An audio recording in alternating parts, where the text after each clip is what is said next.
Right, hama dzangu zvakamira sei masikati mangwanani maswera sei kuri sei kwese kwamuri. Let's share the broadcast. Let's share the broadcast.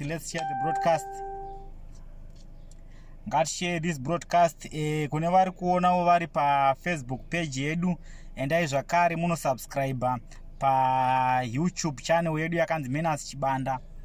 Kune vachaonawo this video vari pa YouTube yedu, endai zvakare pa Facebook munongoita sei bono subscribe naika. So sekuumbisa kwandamboita kuye kuti na 2 o'clock not na 2 o'clock na 2:30 tichazama kubata muprofita uye ane nyaya yekumasvingo aida kuzama kubhabhatidza vanhu here kana kuti kubvisa umwe tsvina vanhu. Ndo pakazofirawo vanhu vatatu mumvura. So ndisati ndamubata regai ndimbotrayo kuerenga macomments. Blessing hands high zvakamira sei, mukoma Menas zvakamira sei. So regai nditrai kuita sei kumubata muprofita wachinzo zvakamira sei. Hanzi mukoma wangu sei raramo ikoko abo zvekuti regai nditrai kudhaira nhamba dzemuprofita uyo wetinzo zvakamira sei. The number you have dialed is not available at the moment. Please try again later.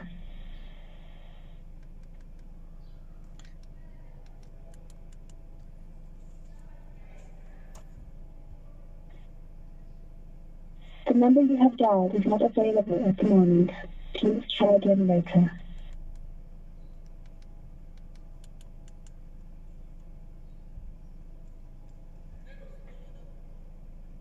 The number you have dialed is not available at the moment. Please try again later. Ndofunga vengi waneni makuseni mamunzwa kapai pandamufonera pai achitaura achiti no atori busy atori pabasa. Ndozomufonera kuma past 2. Kocho ndakumufonera nhamba maakuinzwa kuti not available. Tirirai munzwe futi. The number you have dialed is not available at the moment. Please try again later. Ani muri kuinzwa namba yacho yekuramba pai.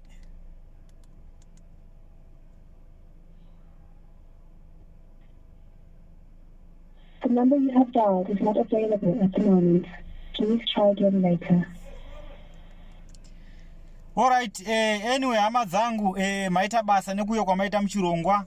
Ndichazama kuramba ndimufonera. Ndichamufonera ndinzwe kuti zvakamira sei. Anokwanisa here kuuya panapa wotaura kuti zvakafamba sei. Kuda dzimweni dzenguva foni yake yangoperawo moto kana kuti anzvengawo nyaya dzacho hatisi kuziva. Regai ndizame zvakare kufonera nhamba yake ndinzwe kuti zvakamira sei.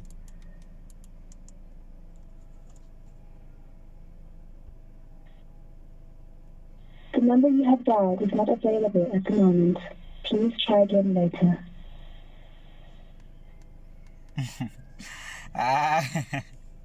Hanzi watodzima foni mukoma Menas. Alright hama dzangu, thank you so much. Ndatenda siyabonga naika. Endai pa YouTube muno subscribe pakanzi Menas Chibanda. Endai muno subscribe ipapo please.